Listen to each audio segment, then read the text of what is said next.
para un episodio más de esta serie, El plan de Dios para Israel. ¿Estás listo en esta noche? ¿Hay expectativa? Vamos a seguir aprendiendo, vamos a seguir dando un recorrido. El día de hoy vamos a percibir cómo las profecías se han cumplido, cómo a la luz de la historia podemos resaltar el favor de Dios sobre su pueblo, donde nuevamente nos coloca a nosotros una enorme responsabilidad para seguir haciendo. La semana pasada hablábamos de algo terrible que ha surgido, ¿verdad?, en la historia, que podemos catalogar como el antisemitismo, como esta postura de odio, de rechazo al pueblo de Dios por el simple hecho de ser judío. Cuestiones que se han sembrado, ideologías, filosofías que han estado a la luz de la historia, que total y absolutamente contrarrestan la verdad de Dios para la nación de Israel. Por eso es importante tener un marco de referencia, no solamente bíblico, yo agregaría también histórico, porque la historia dice mucho de lo que Dios ha tenido desde un principio en su plan maravilloso. Entonces, si tú has tenido ya a bien recibir estas dos sesiones, te invitaría que si aún no lo has hecho, puedas ir al canal de videos para ponerte al corriente, tener las referencias de qué es lo que estamos buscando. En lo que yo pretendo no sea una serie exhaustiva, sino introductoria. Una serie que presenta bases, principios, que todo creyente que realmente entiende el plan global de Israel debe de saber. ¿Sale? Y con esto no quiero decir que ya va a quedar todo resuelto, ¿verdad?, para todos en cuanto a Israel, no, porque nuestra intención no es solamente, o al menos lo digo de esta forma, mi intención no es solamente acercarte, digamos, el pan a la mesa, sino provocar y despertar en ti una hambre, que te intereses por estos temas, que profundices, que vayas un poquito más allá de lo que incluso aquí se comenta y puedas seguir descubriendo el plan maravilloso que Dios tiene para su pueblo. ¿De acuerdo? Entonces, vamos a orar, vamos a comenzar a orar, orando en esta tarde, noche, y pidiendo nuevamente el favor de Dios para que nos dé oídos. Valga la redundancia, cuando tú ves a Jesús hablando de esa forma, sabes a lo que se refería. Oídos para oír, ¿verdad? ¿Por qué? Porque con los oídos naturales no siempre se percibe, se puede oír. Necesitamos el oído del Espíritu, el oído del entendimiento, que va más allá del sentido natural de simple y sencillamente escuchar. Tenemos que oír.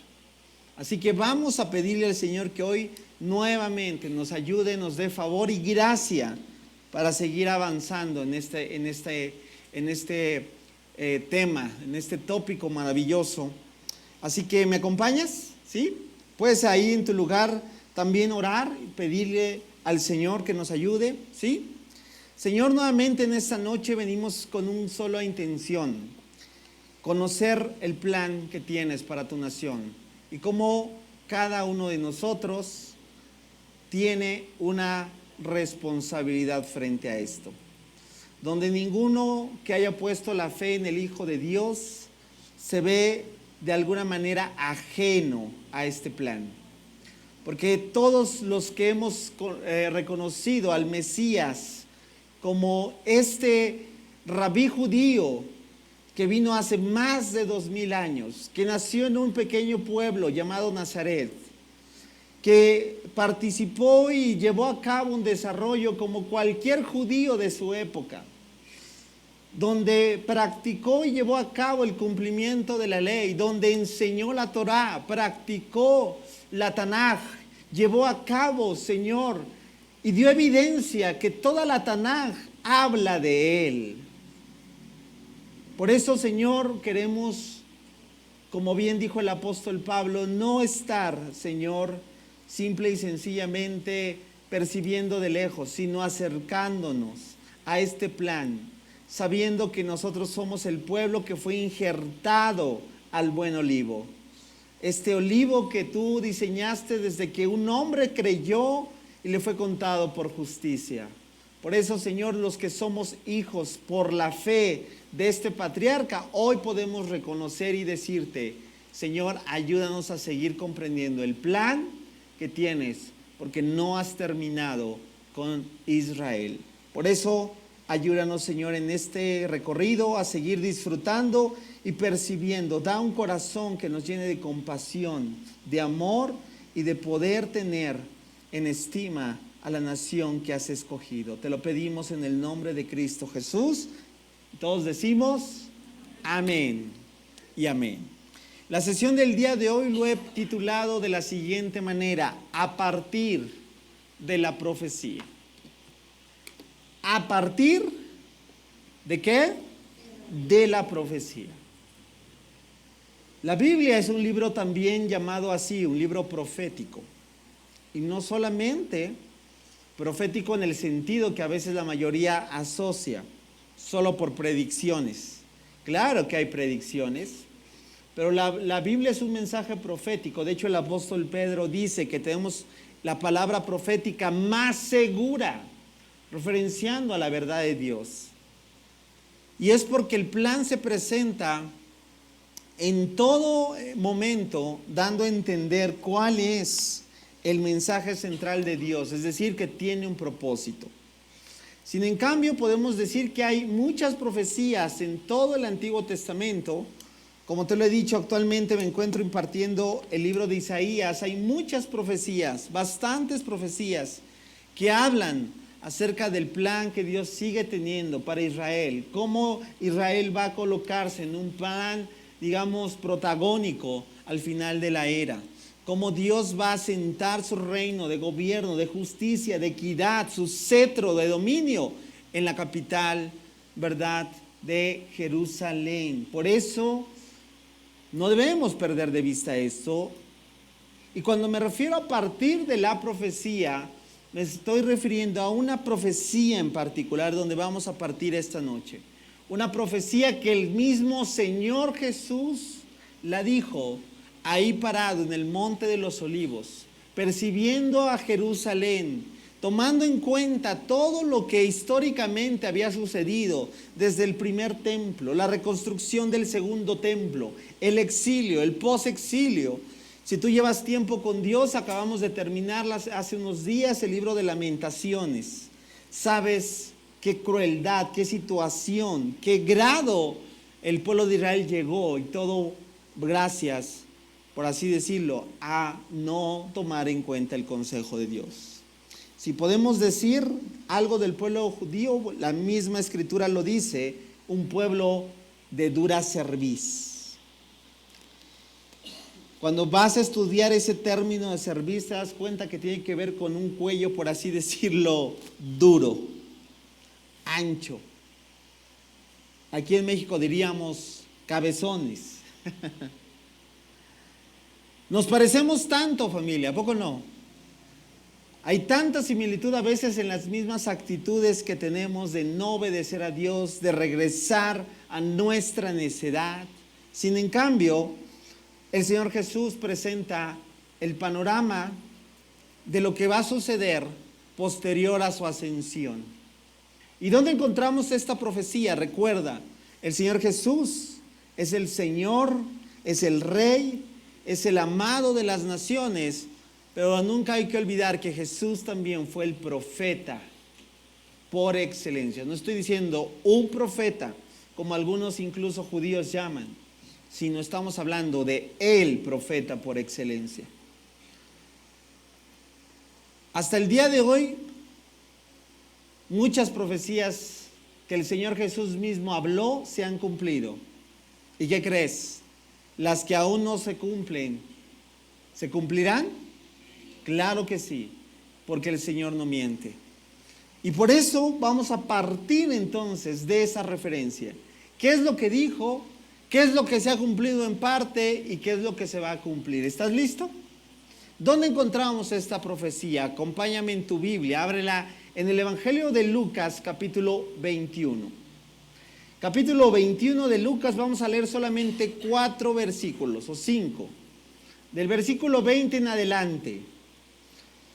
¿Sabes? Cuando le preguntaron a un judío de cómo podría resumir a cierto judío en una entrevista popular en los Estados Unidos hace décadas, me llamó la atención porque tú sabes, relativamente estamos hablando de 75 años del establecimiento de Jerusalén en el territorio que hoy conocemos como territorio palestino. Hoy vamos a ver incluso de dónde proviene esa palabra. Pero le preguntaron porque él era, también veremos este término, un judío errante, de estos de la diáspora. Veremos también ese término. ¿Qué significa todo eso? Le preguntaron, ¿cómo podrías resumir tu historia o la historia de tu pueblo en una palabra? Cosa también muy tremenda. Él dijo esto. ¿Qué dijo? ¿Cómo lo dijo? Sufrimiento. Y cuando dijo esa palabra yo lo vi obviamente ya después, mucho tiempo después, pero algo me impactó. Porque te digo algo a la luz de la historia, y no es porque conozca mucho de historia, pero no encuentro ningún otro pueblo que haya sufrido tanto, históricamente hablando, como el pueblo judío. A lo mejor tú puedes decir, no es para tanto, porque tal vez no conoces cómo ha sido históricamente tratado, llevado, como te lo dije en sesiones pasadas, casi al punto del exterminio. Los datos ahí están, no se pueden negar.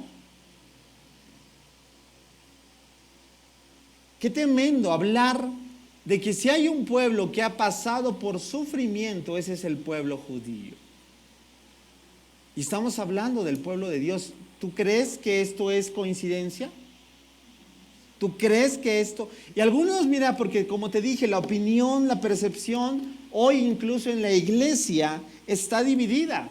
Hay muchos que piensan de esta forma. Se lo merecen. ¿Por qué crucificaron a Jesús? Algunos otros dicen, claro que sí, porque fueron ciegos, no vieron a Jesús. Qué bueno por su religiosidad. Y a veces eso, en lugar de tomar en cuenta todo lo que percibimos, incluso de las mismas palabras del Señor Jesucristo, nos lleva también a pensar de la misma forma. Por eso hay que tomar en cuenta esto. Mira lo que dice el Señor Jesús. Ahora sí, Lucas capítulo 20, versículo 24, 20 en adelante. Cuando vean a Jerusalén rodeada de ejércitos, está hablando el Señor Jesús. Aproximadamente las fechas son no tan exactas. Estamos hablando 33 de la era de Cristo, 34. Dice, entonces sabrán que ha llegado el tiempo de su destrucción. Jesús hablando de la destrucción de Jerusalén, sí. Versículo 21 dice, entonces los que están en Judea, ¿qué dice? Huyan a las colinas. Los que están en Jerusalén, ¿qué dice? Deben salir. Y los que están en el campo, ¿qué dice? No deben de volver a la ciudad. Y cuando tú ves el mapa de cómo estaba compuesto Jerusalén en los tiempos de Jesús, por eso, qué importante, a veces nunca se recurre a esa parte de tu Biblia, pero hay una parte también que se debe de recurrir, se llama mapas. Y de vez en cuando te recomiendo que vayas a los mapas y percibas, porque cuando tú solo lees esto y no ves los mapas, no comprendes. Pero si te acercas a ver cómo está desarrollado el territorio de Jerusalén, te darás cuenta que Judea se encuentra precisamente cerca de las colinas. Los de Jerusalén, precisamente, está situado, digamos, en la parte norte-este. Y cuando ves que los campos precisamente están aledaños a esta región de la ciudad, era como regresar O sea, ¿qué estoy tratando de decirte? Hay exactitud aún en estos datos de las palabras del Señor Jesús. ¿Por qué? Por lo que iba a sobrevenir. Versículo 22. ¿Qué dice? Pues serán días, ¿de qué? De la venganza de Dios. Y las palabras proféticas, hoy vamos a ver algunas palabras proféticas. Jesús está citando ¿a quién? Está citando a Ezequiel, está citando a Jeremías, está citando a Isaías, tantos otros profetas que hablaron, inspirados por Dios, de lo que sin duda vendría. Versículo 23 dice, qué terribles serán esos días. ¿Para quiénes? Para las mujeres embarazadas. Y ahorita te voy a decir por qué fue terrible. Y para las madres que amamantan. Pues habrá ¿qué? Desastre en la tierra y gran enojo contra este pueblo. ¿Qué pueblo es? Jerusalén. Atención en el verso 24. ¿Los matarán a qué? A espada. ¿O serán enviados cautivos? ¿A dónde? Atención, ¿dónde está? ¿Quién mismo lo está diciendo? Serán enviados cautivos a todas las naciones del mundo. ¿Y Jerusalén será qué? Pisoteada por los gentiles. Hasta que llegue, que el tiempo de los gentiles llegue a su fin.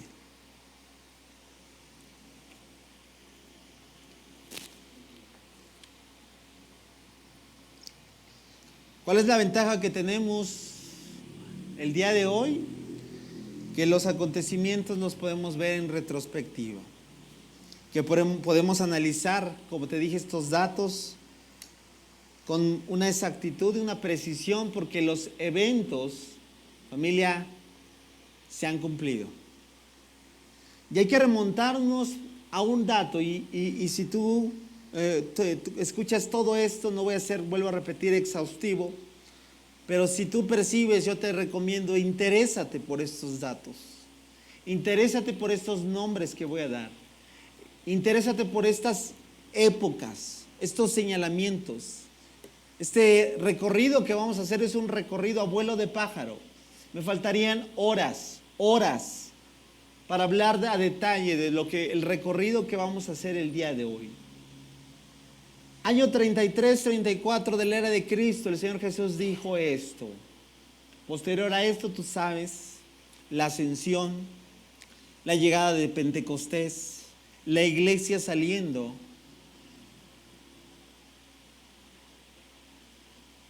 ¿Qué reino predominaba desde los tiempos de Jesús? ¿Qué imperio, mejor dicho? El imperio romano. Que desde los tiempos de donde el Señor Jesús ministraba, ya había, ¿verdad?, ciertos indicios de cómo se comportaba, de cómo lo llevó a la cruz, ¿verdad? Cómo Jesús tuvo que comparecer contra ¿quién?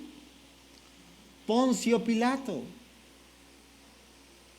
Todo eso, familia, posterior a esto, el imperio de Roma siguió extendiéndose. Siguió tomando más territorio, conformándose más poderoso. ¿Te acuerdas que desde inicio, para el pueblo judío ya había una inquietud de cómo le voy a pagar tributo a Roma? ¿Te acuerdas cómo se acercaron con el Señor Jesús y le preguntaron sobre si era lícito dar tributo? La respuesta magistral, ¿cuál fue? ¿Dar a qué? ¿De quién ves el rostro de la moneda? Entonces todo esto es como referente, familia. ¿Por qué? Porque llega un año que creo que para todo creyente debe ser importante referenciar, y es este. Año 70 después de Cristo. ¿Sabías, dato curioso, que todos los documentos del Nuevo Testamento en su composición no rebasan este año. Estamos hablando casi, hay algunos que disipan tal vez en el Evangelio de Juan que fue posterior, tal vez, probablemente. Pero ningún otro documento del Nuevo Testamento supera esta fecha. Años 70 después de Cristo, te recomiendo que lo estudies, te recomiendo que no lo analices, que lo percibas, que te des cuenta qué dice la historia, ni siquiera la opinión de un pastor, qué dice la historia, qué dice el marco referencial, porque fue un hecho, un evento que marcó un parteaguas en toda la historia y desarrollo del pueblo de Israel.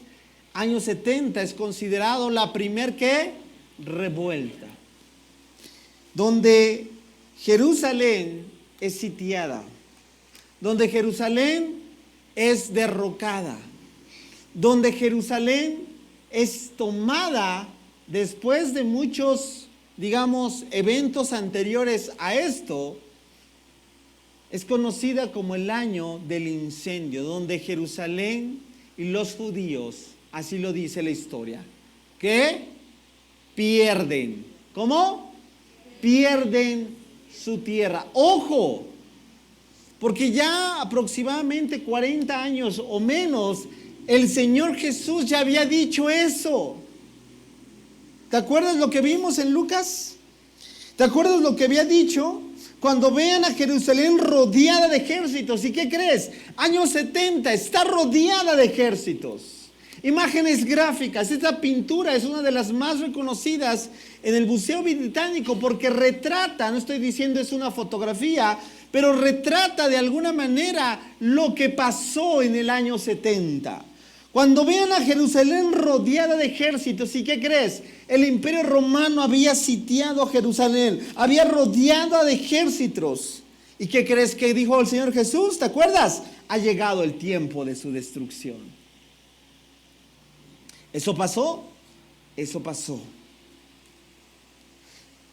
Los que están en Judea, ¿te acuerdas? Huyan a las colinas. ¿Sabes qué pasó? Precisamente ahí se ven las colinas. ¿Por qué? Porque el centro y toda la ciudad estaba, ¿qué? Incendiado. Este versículo, este capítulo paralelo de Lucas 21 es la referencia de Lucas, pero es la misma porción de Mateo 24, por así decirlo, en el evento histórico. La profecía que también Jesús da, pues dijo, ¿verdad? No quedará piedra sobre piedra. Te he hablado aún lo que eso pasó. El ejército de este general llamado Tito Vespasiano, comandante en jefe de esta misión, sitió Jerusalén. ¿Sabes qué hacían? Mataban a los niños. ¿Te acuerdas la referencia que dijo Jesús? Qué terribles serán los días para las mujeres embarazadas. ¿Sabes qué dice la historia? No te lo imagines, pero a filo de espada, los vientres de mujeres embarazadas eran tasajeados para matar a los infantes. Los niños de brazos. ¿Te acuerdas lo que dijo el Señor Jesús? Y qué terrible será para las madres que amamantan, porque los tomaban. Y ya no voy a decir la otra parte, ¿verdad? No quiero que nadie sueñe pesadillas. Familia, no es mi opinión, es lo que dice la historia. Porque detrás de esto, ¿sabes? Había palabra del Señor Jesús diciendo esto va a pasar. Esto sucedió, sí. Matarán a espada y serán enviados cautivos, dijo Jesús. ¿A dónde? A todas las naciones del mundo. Presta atención aquí en pantalla. Esta imagen es muy popular. Fue tallada precisamente en piedra. No sé si se percibe, pero esta es como la imagen del retrato del año 70. ¿Qué percibes? No sé si se alcanza a saber. Si eres minucioso, te vas a dar cuenta que es el ejército romano llevando a cabo uno de los estandartes, por así llamarlo, más grandes del judaísmo, que los judíos hasta el día de hoy toman el famoso candelabro de 7 brazos, la famosa menorá. Porque parte de todo imperio que venía y asaltaba a cada ciudad era llevarse el botín. ¿Por qué no quedó piedra sobre piedra? Porque en el incendio se empezó a fundir ¿qué? El oro, todos los metales preciosos que fueron arrancados precisamente de la piedra que los colocaba y fue llevado. Y aquí se ve claramente como símbolo de victoria, llevándose ¿qué? La menorá de los judíos. Si tú visitas hasta el día de hoy, en tu próxima visita a Roma, la próxima vez que vayas a Roma, te recomiendo que vayas a este lugar. Hasta el día de hoy es uno de los lugares con mayor referencia turística. ¿Sabes por qué? Porque se le llama el Arco de Vespasiano. ¿El qué? El Arco de Vespasiano. Ahora ya sabes quién es Vespasiano, ¿verdad? ¿Por qué? No sé si alcanzas a ver, pero precisamente ahí en la inscripción se le da el reconocimiento a este general. Y de hecho en la parte de abajo del arco, ¿sabes qué está? Precisamente esto. El simbolismo de aquella, ¿verdad? Evento que trajo consigo la destrucción de Jerusalén. El que todos precisamente se dispersaron. Hubo muy pocos, digamos, sitios que quedaron. Hubo muy poca referencia.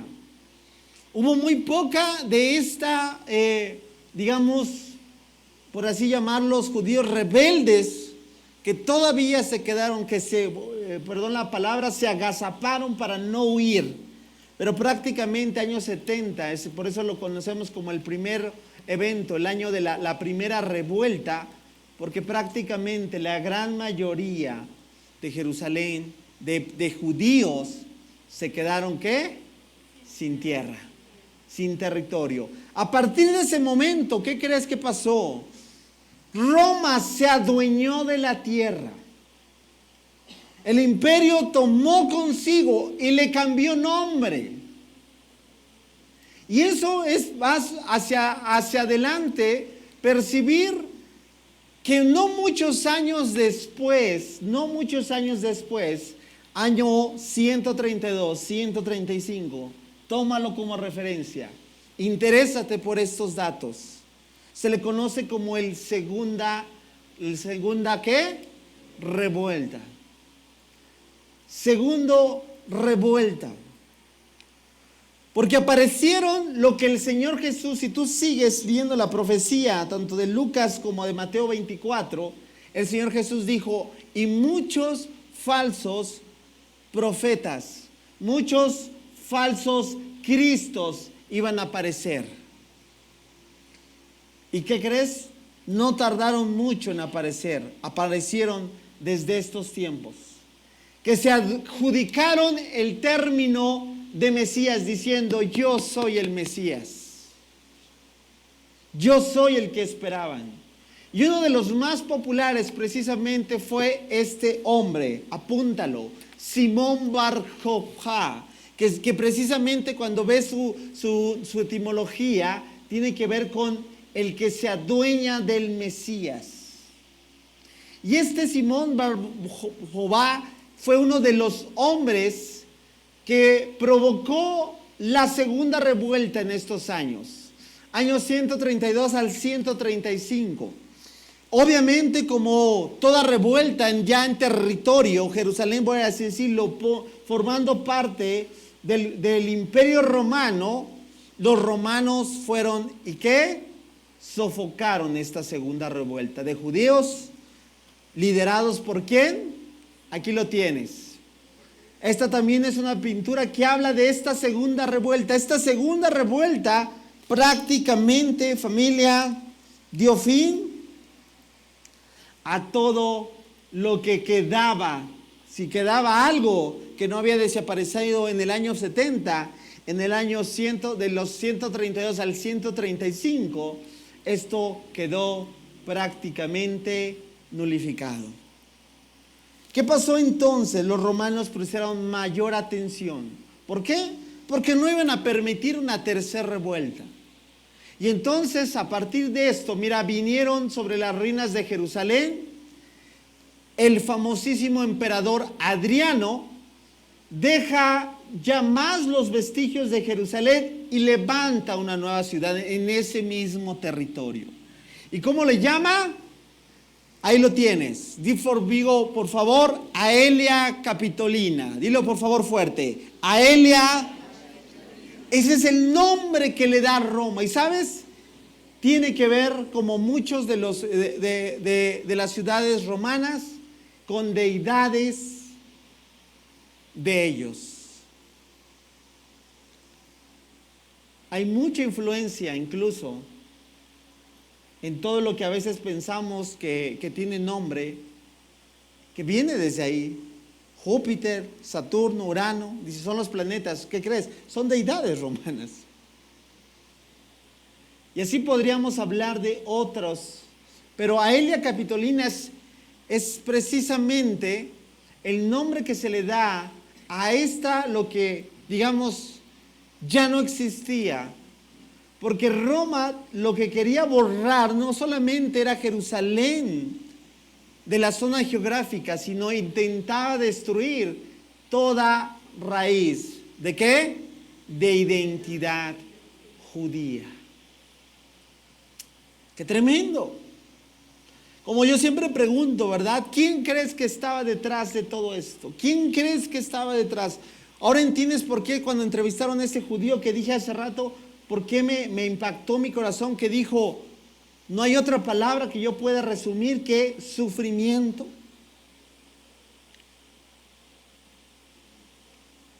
Y después de este tiempo, ¿verdad? Podemos ver todo lo que vino. ¿Qué hizo este emperador Adriano? Ahora ya instituir en ese territorio, ¿te imaginas?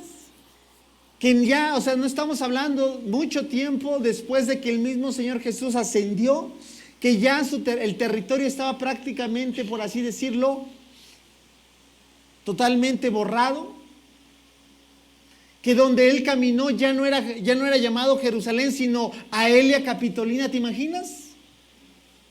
Ahora entiendes por qué la importancia de las palabras del Señor Jesús, que dijo, se había cumplido. Se había cumplido al pie de la letra lo que el Señor había dicho.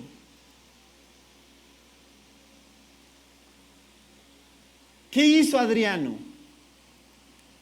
¿Prohibió la Torá?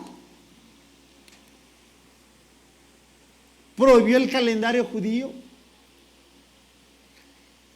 Ejecutó a muchos rabinos, de los que, como te dije, de los que se agazaparon. Fueron exterminados. Puso en la zona del antiguo templo una estatua. ¿De quién? ¿De quién? Dí conmigo, de Júpiter. ¿De quién? De Júpiter. Algo que, ¿te acuerdas que vimos en la serie Cartas a la Iglesia? ¿Te acuerdas? Era casi común poner la deidad de romana y a la par la estatua del emperador. Pues eso es lo que hizo también. En territorio, por así decirlo, santo, estaba la estatua de Júpiter y otra del mismo emperador Adriano. La provincia de Judea, ¿te acuerdas cómo Jesús hizo la distinción entre Judea y Jerusalén? La provincia de Judea, ¿qué? Fusionándola con otras regiones vecinas, ojo. Y es Roma, familia, es que Roma, dilo fuerte, es que Roma la que le da el título a esa zona de Siria, Palestina. ¡Qué tremendo! Porque hoy en día, mira, si tú ves desde el año que lo vamos a ver cómo llega nuevamente a territorio el remanente judío, muchos se indignaron diciendo, ese territorio es palestino. ¿Y qué crees, familia? Realmente el territorio palestino no existe, siempre ha sido ¿de quién? De Israel. De hecho, los romanos, ¿sabes qué? Cuando vas y estudias la etimología palestina, ¿sabes qué quiere decir? Filistea. ¿Sabes por qué se lo pusieron así? En burla.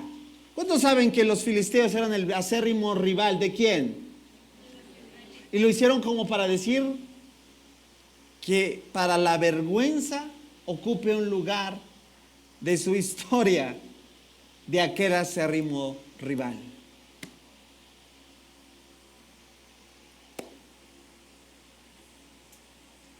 Al pie de la letra.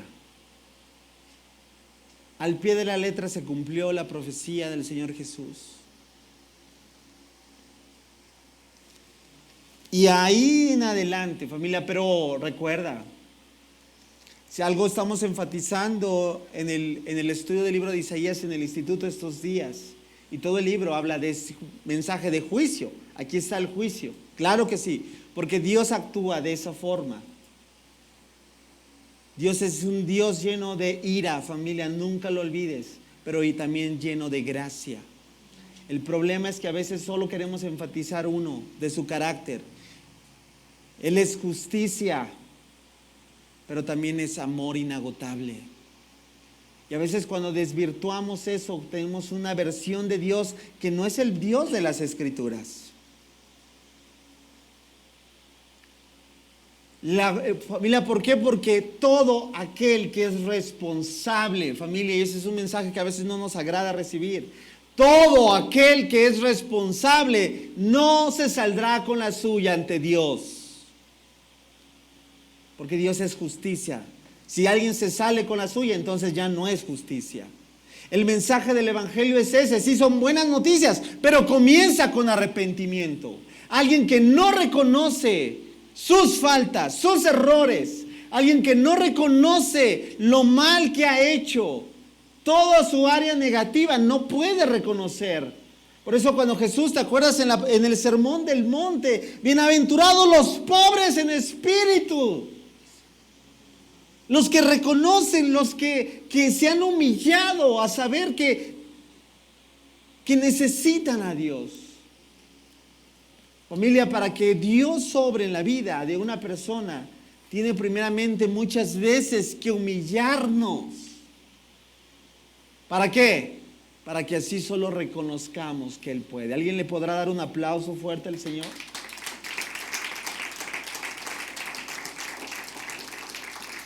Sí, porque esto no es solo un relato histórico, esto tiene un gran aporte práctico en nuestro diario vivir, familia, porque este es el corazón del Dios, que sí trató la iniquidad, trató la desobediencia, la rebelión de un pueblo que una y otra vez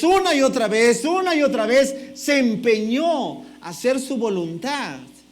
Dios lo tuvo que quebrantar. Oh, familia, pero aquí viene el mensaje de esperanza, porque el Señor no ha terminado con Israel. ¿Cuántos dan gracias a Dios? Porque cuando Él lloró, ¿te acuerdas? Y dijo, no me verás más hasta que no reconozcas. Hoy está oculto entre tus ojos, está velado. Oh Jerusalén, Jerusalén, que matas a tus profetas. ¿Cuántas veces, te acuerdas, quise, como la gallina con sus polluelos, ¿verdad?, cubrirte y no permitiste? Pero el mensaje de esperanza sigue vigente. Lo vamos a ver ahora en el plan histórico. Todo este trato de decir parece que está, y entonces ahora sí aparece dos términos que en ese momento no existían. Aparece el primer término. Di conmigo, diáspora. ¿Qué quiere decir eso de diáspora?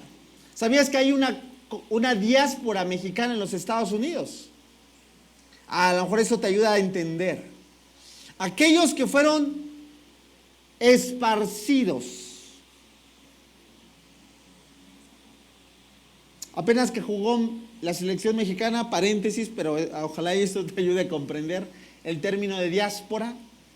Veía a un niño, ahí que México jugó contra Estados Unidos, olvídate del marcador, pero vi a un niño con rasgos totalmente latinos, ya no estoy siendo despectivo, ¿verdad? Ya sabes lo que... Con playera de Estados Unidos, besando el escudo de Estados Unidos, o la bandera de Estados Unidos. ¿Por qué crees? Porque sus padres, él ya no es mexicano, pero sus padres sí. Él ya no nació en territorio, ¿qué? Mexicano, pero nació ¿en dónde? En los Estados Unidos. Estoy siendo claro.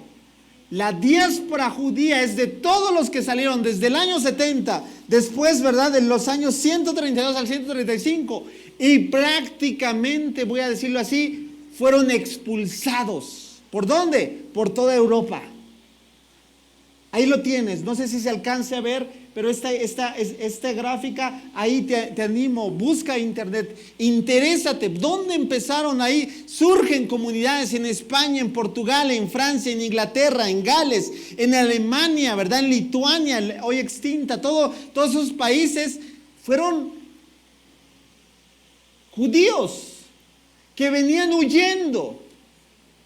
Así como hoy en día, ¿verdad? Tantos ucranianos que ya no regresaron o ya no están regresando por el asunto de la guerra y que ya se están asentando en otros lugares y que incluso muchos van a echar raíces ahí, pero ¿qué creen? Traen sangre ¿qué? Ucraniana. Y tal vez se unan con otras nacionalidades, pero sabrán que esas son sus raíces. Y esa es toda la diáspora. Pero desde ahí vemos cómo los judíos que tenían que estar ahí llevando a cabo un cierto tiempo, no por su propia voluntad, familia, porque tenían que ir de lugar a lugar, de lugar a lugar. Hace tiempo, ¿verdad? A lo mejor tú escuchaste esta frase que era muy despectiva, diciendo cuando una persona iba de aquí para allá, le decían: hey, tú ya siéntate, pareces judío errante. ¿Alguien escuchó eso? ¿Sabes por qué? Porque esta es la época precisamente de que las comunidades judías tenían que ir ¿qué? De aquí para allá. No se asentaban. ¿Por qué? Por la misma presión social, por la misma continua persecución, por la misma expulsión, tenían que estar un tiempo viviendo. Mira, hay novelas enteras. Hay libros enteros que se han escrito a partir de esta época. Hay muchos de estos libros bestseller que se han llevado al cine. A lo mejor ni siquiera, ahí te voy a dar una serie de recomendaciones. Que veas y percibas cómo se vivía en estos tiempos. Pero tenemos que seguir adelante. Voy a decirlo así: cristianismo y judaísmo en 2000 años. Voy a ser muy breve en un recorrido de prácticamente pocos minutos.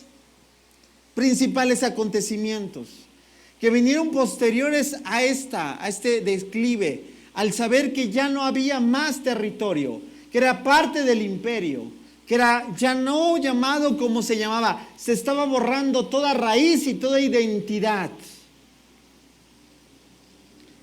Sociólogos hasta el día de hoy no se explican cómo algo así que ha pasado en una sociedad pueda seguir teniendo nexos hasta el día de hoy. ¿Cuántos saben que hay países, por ejemplo, alguien recuerda la extinta Yugoslavia, para poner un ejemplo? Y no es, digamos, no ha tenido mucho tiempo su desaparición, su conformación, ¿verdad? Otra nación,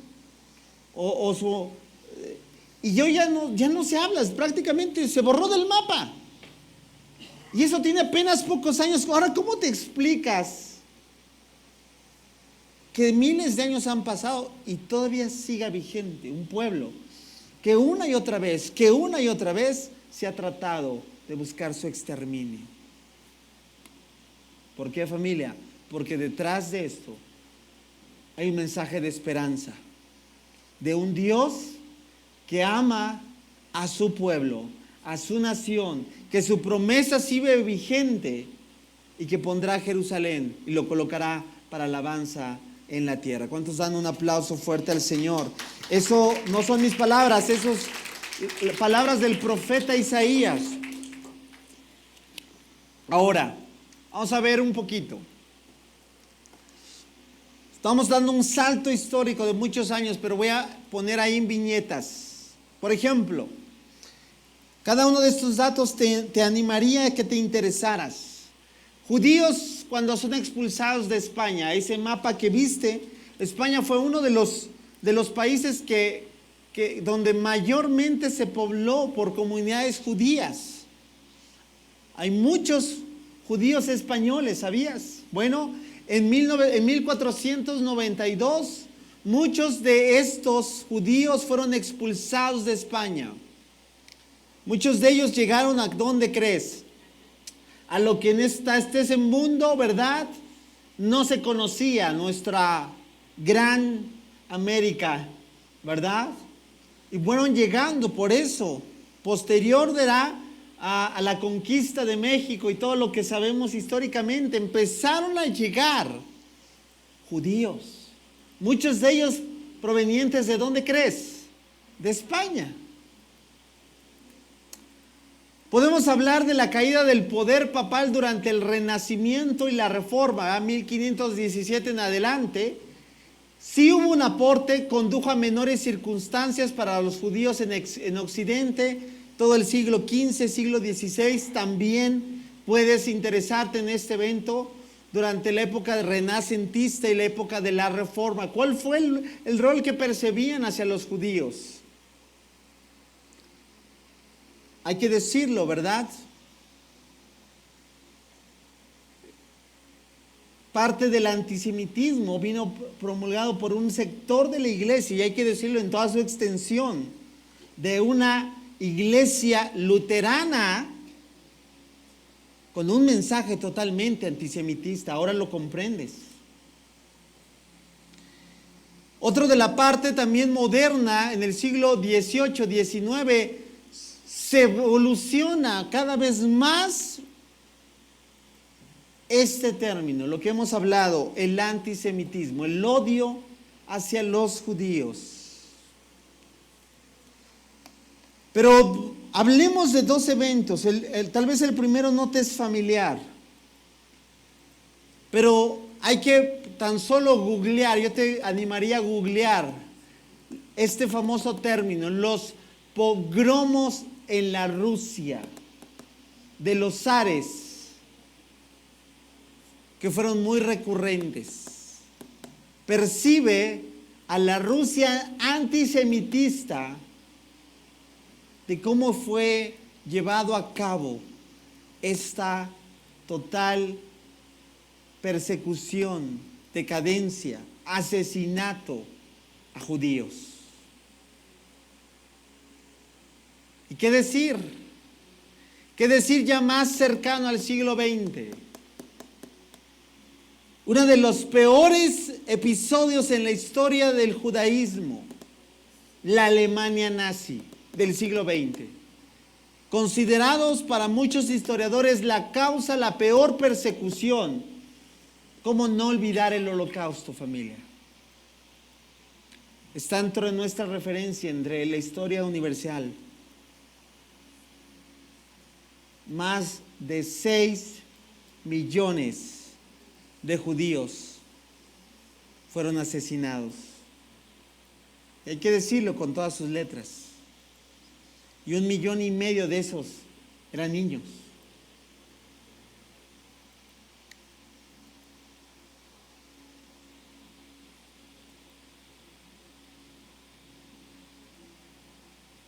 Retratos de estos se han llevado los filmes. Si no los has visto, El pianista, El niño de la pijama de rayas, El violinista, me parece que es otra. Bueno, hay el mismo novela, ¿verdad? Se ha llevado del diario de Ana Frank, La vida es bella.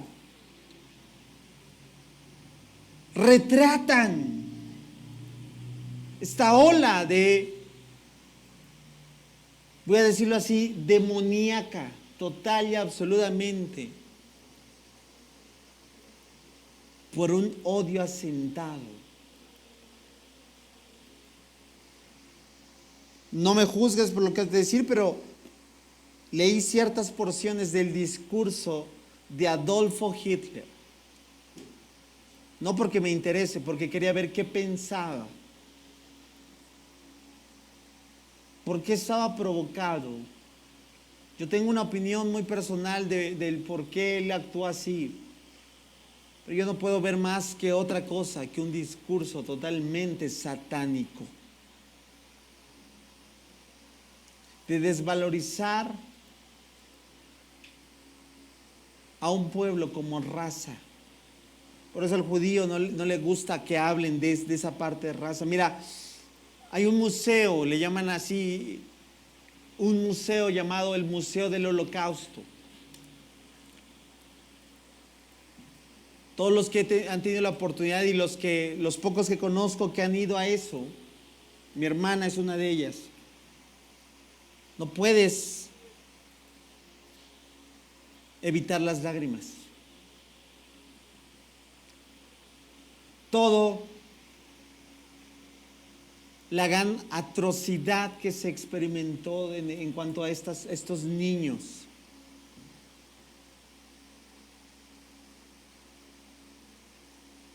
El ver cómo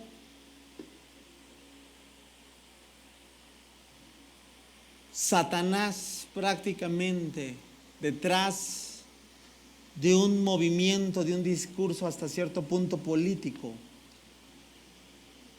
pretendía exterminar a un pueblo.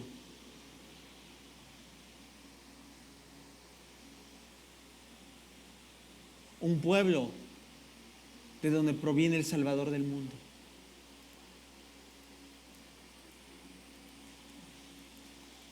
Por eso, familia, la historia, ahora entiendes por qué este hombre decía, ¿cuál es la palabra que más puede catalogar tu referencia histórica? Y él dijo, sufrimiento.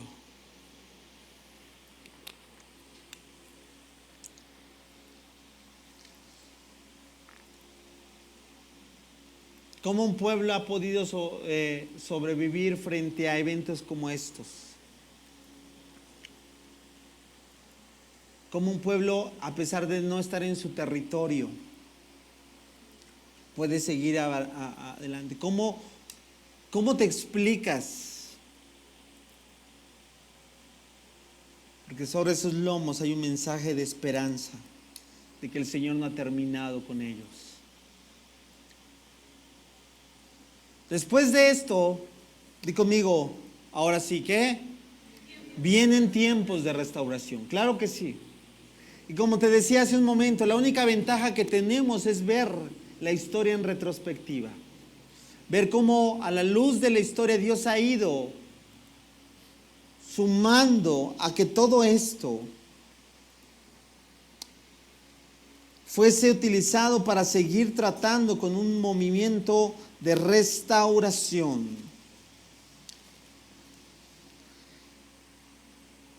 También interésate por esto.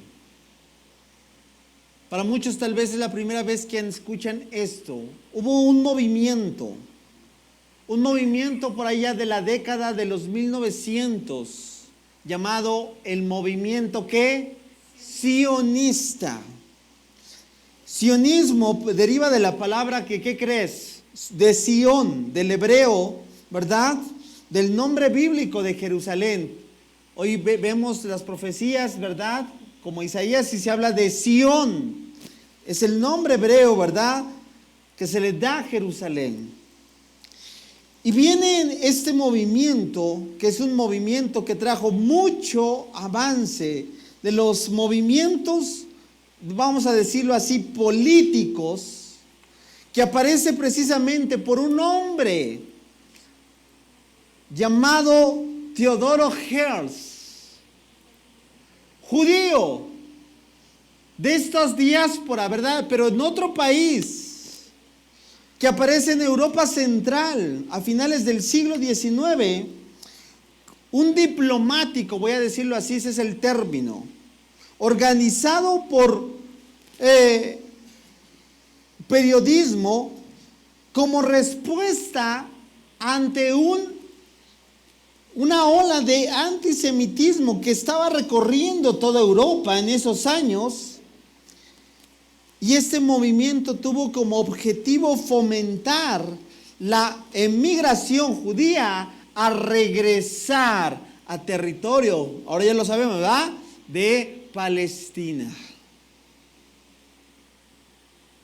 Fue un movimiento que cimbró, ¿verdad?, a todo aquello, ¿verdad?, de los países que empezaban a conjuntarse, a darse cuenta que no tenían que promover un discurso de odio como lo provocaba el discurso antisemita. Teodoro Herzl fue uno de los pioneros para poder decir, es nuestro territorio, históricamente nos pertenece, es de ahí, ¿verdad? Y todo esto, estoy resumiendo mucho, lo podemos ver cuando fueron años, décadas de lucha, de pelea. Ahora vas a ver quién está detrás. En la junta donde las Naciones Unidas, 14 de mayo 1948, hace días, ¿verdad?, cuando este año 2023, el 14 de mayo, aquí se predicó de esto, ¿te acuerdas? Porque se escuchaba en el mundo, Israel y los judíos regresan a territorio palestino. Ahora ya viste quién está. ¿Quién está de fondo? ¿Ya viste ese retrato? Esto ya es la fotografía de 1948. ¿Quién está? ¿Quién está ahí en la fotografía? ¿Lo percibes? El padre, por así llamarlo, ¿de qué? Del sionismo, de este movimiento que estaba llegando, de decir, a su culminación, decir, lo logramos, lo logramos. Israel regresa a territorio. ¡Wow! 1948 es un año de cumplimiento profético. 1948 es un año donde las profecías que se dieron por mucho tiempo antes, incluso de la llegada del Mesías, se estaban cumpliendo. Vamos a hacer una recapitulación. Fíjate lo que dijo Jeremías. Jeremías capítulo 16, versículo 14 y 15. Por tanto, se acerca la hora, dice el Señor, cuando la gente que haga juramento ya no dirá, tan cierto como que el Señor vive, quien rescató al pueblo de Israel de la tierra de Egipto. Fíjate lo que dice, verso 15, en cambio dirán, tan cierto como el Señor vive. ¿Lo puedes leer fuerte conmigo? ¿Qué dice? ¿Quién trajo a quién? A Israel de regreso. ¿A dónde? A su propia tierra. Alguien déle un aplauso fuerte porque esto fue profetizado miles de años antes. Porque el Señor cumple su palabra, familia. ¿Quién trajo a Israel de regreso a su propia tierra? Desde la tierra del norte. ¿Cómo estaba? ¿Dónde? La diáspora, ¿te acuerdas? Judío errante. Del norte, ¿y de dónde? De todos los países a los que Él los envió al destierro. Pues los traeré, ¿qué dice? Nuevamente. ¿A dónde? A esta tierra que les di a sus antepasados. ¿Te habla de un mensaje concluido? No. Te habla de que Dios sigue teniendo en cuenta lo que Él dijo. Otra de las profecías, Ezequiel 36, 33 en adelante. Esto dice el soberano. Cuando yo los limpie de sus pecados, volveré, ¿qué? Dilo fuerte conmigo, ¿volveré qué? a poblar ¿qué? Sus ciudades. Y reconstruirán ¿qué? Las ruinas. Verso 34, los campos que estaban vacíos y desolados a la vista de todos se cultivarán de nuevo. Cuando lo regrese a su tierra, la gente dirá, esta tierra era ¿qué? Baldía, y ahora se parece ¿a qué? Al jardín del Edén. Mira, familia, la próxima semana vamos a ver todo. Es impresionante.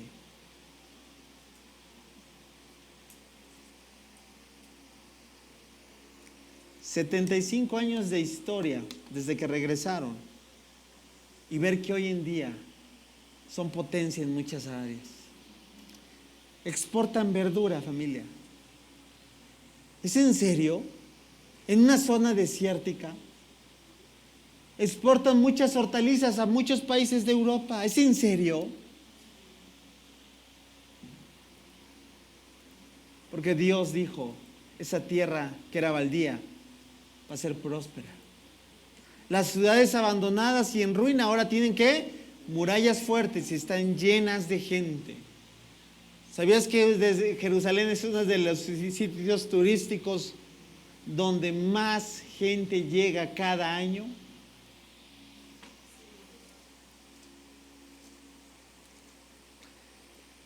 Entonces las naciones vecinas que hayan sobrevivido sabrán que yo el Señor, que dice, reedifiqué lo que estaba en ruinas y volví a sembrar la tierra baldía, pues yo, el Señor, lo he dicho.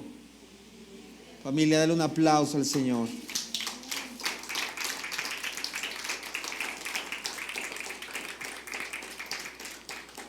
¿Qué te hace pensar que el Señor todo lo que ha dicho hasta el día de hoy sobre tu vida se ha olvidado? ¿Qué te hace pensar tus circunstancias? Pues es un claro ejemplo que Israel en circunstancias adversas sigue resaltando la fidelidad de Dios. ¿Qué te hace pensar entonces que tu situación no tiene esperanza? ¿Qué te hace pensar que todo está finiquitado? Una nación que en muchos sentidos literalmente estaba cenizas, volvió a resurgir. Un valle de huesos secos se ha convertido en un poderoso ejército. Porque la única diferencia es que Dios tiene la última palabra. Es el mismo Dios el que tú y yo adoramos, el Dios de Israel, que hoy nos vuelve a recordar que ninguna situación está finiquitada, ni la enfermedad tiene poder sobre tu vida, ni las situaciones adversas dominan. ¿Quién determina el último día de tu vida? Solo Dios. Ezequiel 36:24. Pues los recogeré de entre todas las naciones. Apúntalo. Ezequiel 36:24. Reflexiónalo. Pues los recogeré de entre todas las naciones y los haré regresar a su tierra. ¡Wow!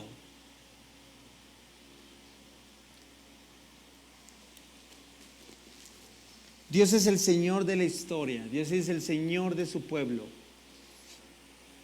Podemos resaltar a Theodor Herzl, pero aquí te dejo dos grandes hombres para el pueblo de Israel que te vendría bien saber. Uno es un científico brillante, el otro tiene que ver incluso hasta cuando me llamó mucho la atención.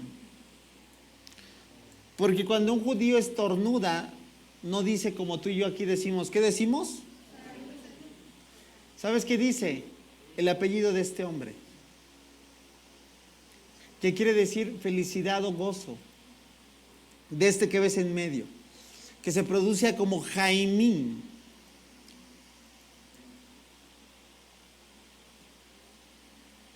Que gracias a aportes significativos que estos hombres trajeron, podemos ver a un pueblo también, obviamente Dios en medio de la historia, trayendo a esto. Para llegar a esto donde quiero ya más hacia acá, ¿sabes? Cuando Jerusalén regresa, no regresa tomando todo en 1948, no regresa tomando posesión de todo. Mira, tan solo eso fue el 14 de mayo de 1948, el 15 de mayo de 1948 ya volvieron todas las partes de Jordania y estos, ¿sabes qué? Desde el día siguiente empezó un conflicto.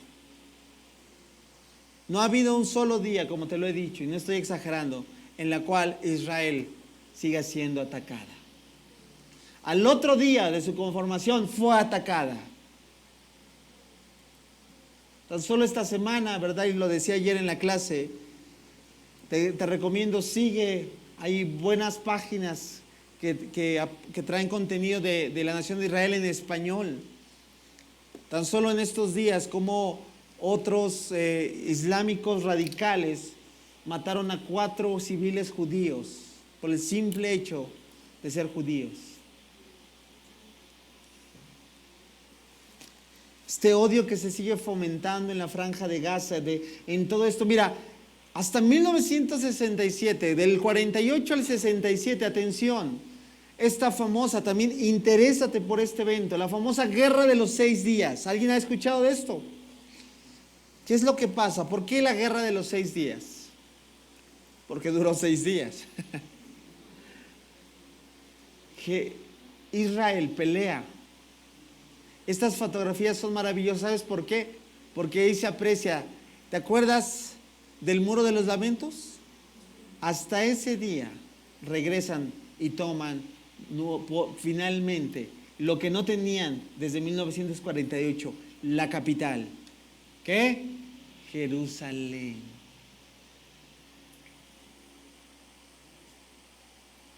¿Qué es lo que estoy resaltando? ¿Cómo ha sido progresivo en la obra de Dios, el trato de Dios con un pueblo que sigue tomando como la niña de sus ojos, que sigue percibiendo con misericordia, y que el Señor Jesús, hoy estaba viendo las opiniones divididas, aquellos que dicen no, la higuera no simboliza a Israel, dan sus razones, y de todos los demás que se opinan que es claro que la higuera es un símbolo de Israel, desde el contexto que Jesús va y te acuerdas que maldice una higuera.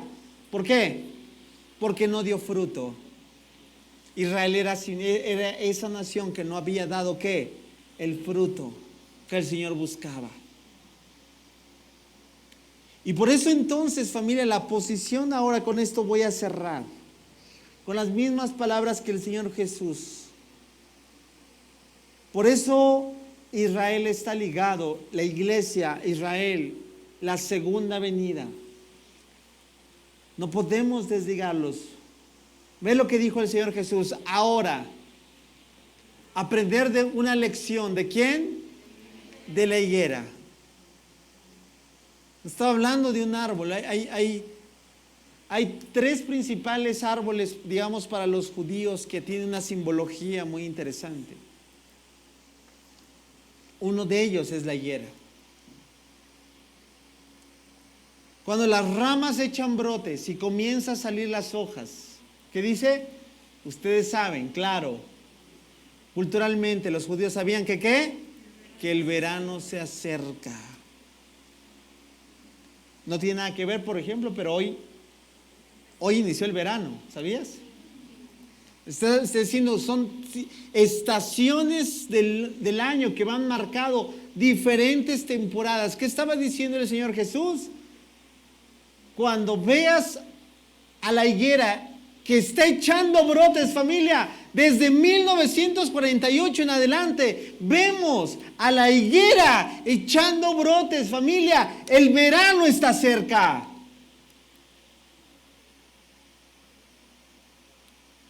De la misma manera, cuando vean que suceden todas estas cosas, ¿qué dice, familia?